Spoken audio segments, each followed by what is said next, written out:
Next part I want to talk about is the sources and forms of financial aid. If you do qualify for all this financial aid, where does the money come from and what does it look like, and how do you identify what's good and what's not so good? First of all, financial aid comes from three pockets. The first pocket is the federal pocket. They call it Title IV. It's very, very deep. Of that $140 billion that you saw on an earlier screen, most of the money in financial aid comes from the federal Title IV program. The state pocket, depending on your state, it's hard to tell how much money there is. State budgets are pretty unpredictable. At least it looks like that in the newspapers. In fact, somebody once described the state budgeting process as a little bit like the annual mating dance of the crested grebe. There's a lot of strutting and posturing, but you always get the same thing out at the end of the day, which is the budget looks pretty much like last year's budget with the cost of living change, and that's pretty much what happens across the country with the state pocket.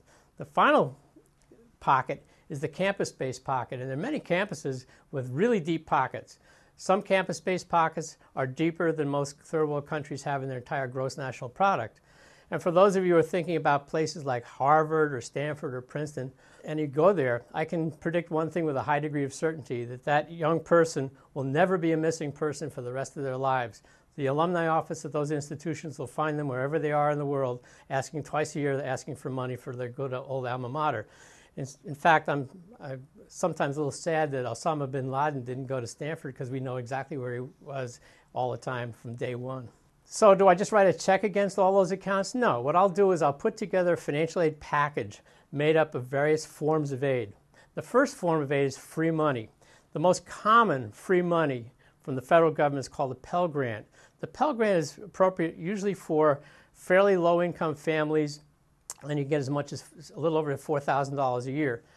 If you get a return from your financial aid form and it says because of your income you don't qualify for a Pell Grant, it doesn't mean you're not going to get financial aid. You're just not going to qualify for a Pell Grant. The state grants vary from state to state. California has a very big program, while the states have no program. So you need to find out with your state what programs are effective in your state. And then the campus-based grants are many and varied. Some campuses have a ton of money. If you need money, it's not a bad idea to apply to colleges that have very large endowments, because you're likely to be able to tap into the campus-based funds at that campus. A state example of state-based aid in California, they have something called a Cal Grant A, and it's actually an entitlement. If you qualify for it in the state of California, you're entitled to get this money. And they come in three levels. One for if you go to the Cal State University system, you get over $2,700. If you go to the UC, you get about $6,600, a little bit over. And if you go to a private college in the state of California, you get about $9,400 and over. And in order to qualify in California, and you can compare this to what's active in your state, in California you need a 3.0 GPA or above. You need to demonstrate financial need using that formula that we used earlier, and you have to go to school in the state of California, which is one of the reasons that colleges are so crowded here in the state of California, because people don't want to run away from their Cal Grants. Well, let me talk about loans. A lot of people don't like loans. I don't think any of us likes a loan, but subsidized Stafford loans are always a part of a financial aid package. People say, gee, my kid's going to need $36,000. Is it all going to be loans? No, because there are limits on the amount of loans that are typically part of a financial aid package. And it varies with the year. For a Stafford loan or a Ford loan, those two loans, they have different names, but to the end user, they behave the same. The difference is that Stafford loans are taken out through private banks and Ford loans are taken out directly through the government. But to the end user, it's just a loan, and they act and behave exactly the same way with the same terms included pretty closely, no matter which loan you take out. For the freshman year, the maximum student loan is $3,500. For the sophomore year, it's $4,500. For the junior and senior, it's $5,500 each year. And for the fifth year, if it takes you a fifth year, it's $5,500.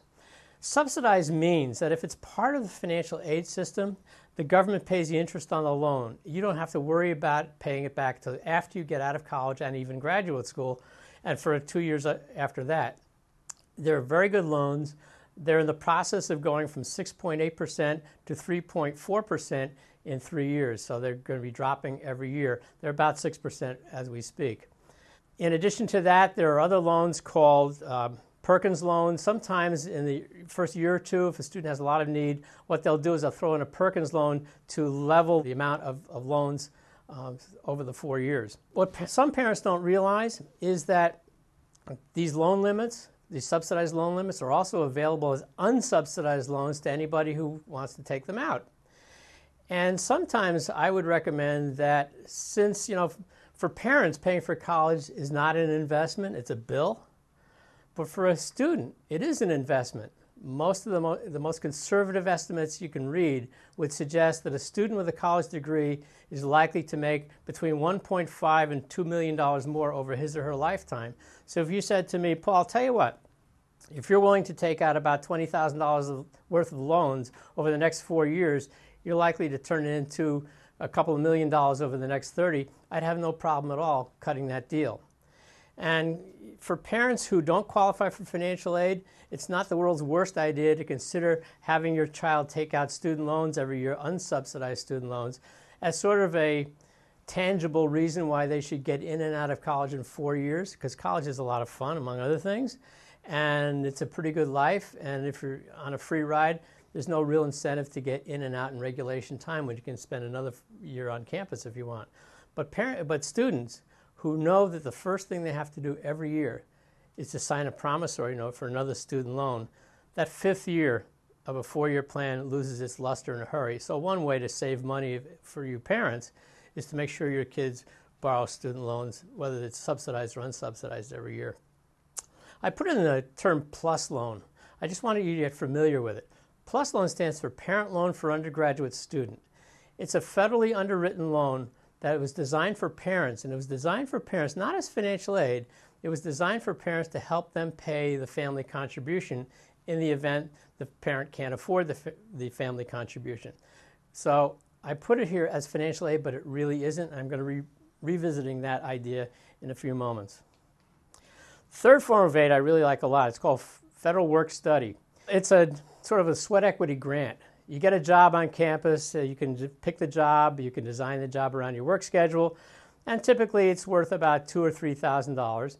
And one of the advantages is when the student becomes a member of the workforce at college, that student always finds a way to get the classes he or she wants, they get the dorm rooms he or she wants, and so on, by being a member of the workforce. If that's not a good enough tangible reason, another reason why I like work study, remember that formula we talked about? The formula that determines the EFC, how it goes after student income, is one of the factors.